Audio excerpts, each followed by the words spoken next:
All right, all I have to start out with a couple quick things. One is, obviously we started the government reorganization bill, did opening remarks this morning in the House. My understanding is we're going to do a little bit more this afternoon, possibly a little more tomorrow. It looks like we'll probably wrap that up on Monday. From a House Republican standpoint, we obviously still don't think the bill goes far enough, and we'll be offering up what we think are good ideas, and the majority party is going to make a decision about them. The other thing that's happening today is the Labor Committee is meeting later and supposedly going to pass out fair share, which there are some who like to refer to it as fair share light. I would disagree with that. I think any bill that requires you to hire a lawyer just to have a job can hardly be conceived as a fair share light bill, and that's exactly what this bill does. I mean, if you don't pay your fair share, then even if you quit your job, so I understand it, the unions have a cause of action to take you into court to get the money, whether or not you're even in the job anymore. So absolutely, the Beagle Iowa's right to work law, and absolutely the long way to go. The Democrats have been unable to pass that labor bill and other labor bills in the past. Is there any reason that you think that that's changed and somehow it'll pass this year? I don't know the answer to that. I have to treat them as if they're planning on getting it to the governor's desk. They keep modifying them, and so my assumption would be they're talking to their members and trying to land on that one version that gets them 51 votes. I have not been told that they have 51 votes yet for this version. I have been told they definitively do not though either. So we're going to go through. We got a mess of amendments. Probably going to be a long committee tonight. Despite your concerns that the reorganization bill doesn't go far enough, will many of your members support the overall bill? While I don't think it's big enough, it's still taking a bite at the apple, and my intention is that, I expect to be supportive, and my expectation is that the majority of Republicans will be too. Hopefully they'll take some of our suggestions. Senator McKinley, there's a bill percolating in the Senate that would establish new requirements for corporations which engage in political advertising. Is that something Republicans are going to support?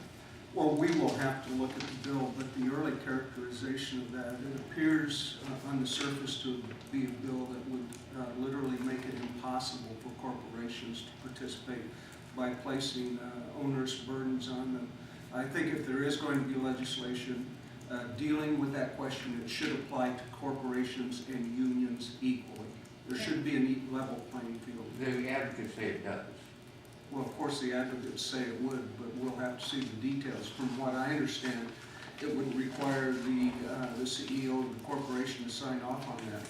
Does it require James Hoffa to sign off on a UAW or an AFL-CIO bill that the unions want to support? Or Danny Homan on an AFSCME bill or advertising? Is that why your members voted against it in committee this morning, because of those concerns you just mentioned? I haven't talked to my members, but I know they believe in a fair playing field and they believe in freedom of speech, so I assume they had problems with the bill. And as it's been characterized, to me it has many problems.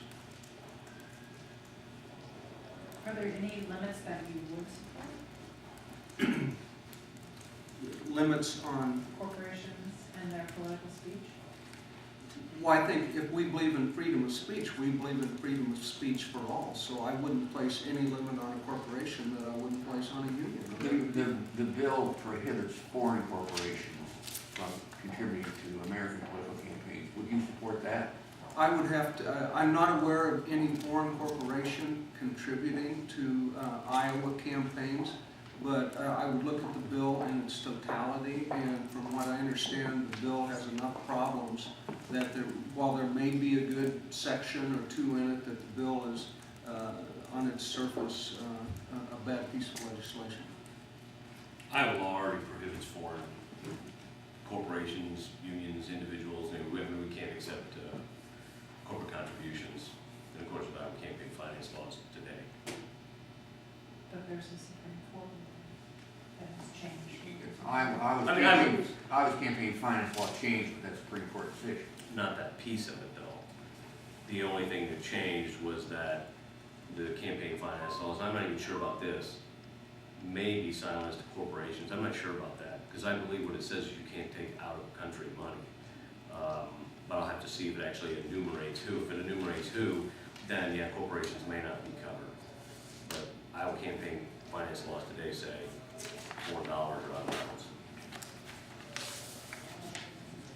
Those weren't that about some of these missed opportunities that you gave us, or? Well, I think we have many missed opportunities when we're seeing unemployment at an unprecedented high in Iowa, when we're seeing spending continuing at the level it's continuing. Even Auditor Vaught told the governor he'd analyzed his budget and it's $400 million out of balance. These are important issues. Republicans have brought these up repeatedly, only to have them ignored.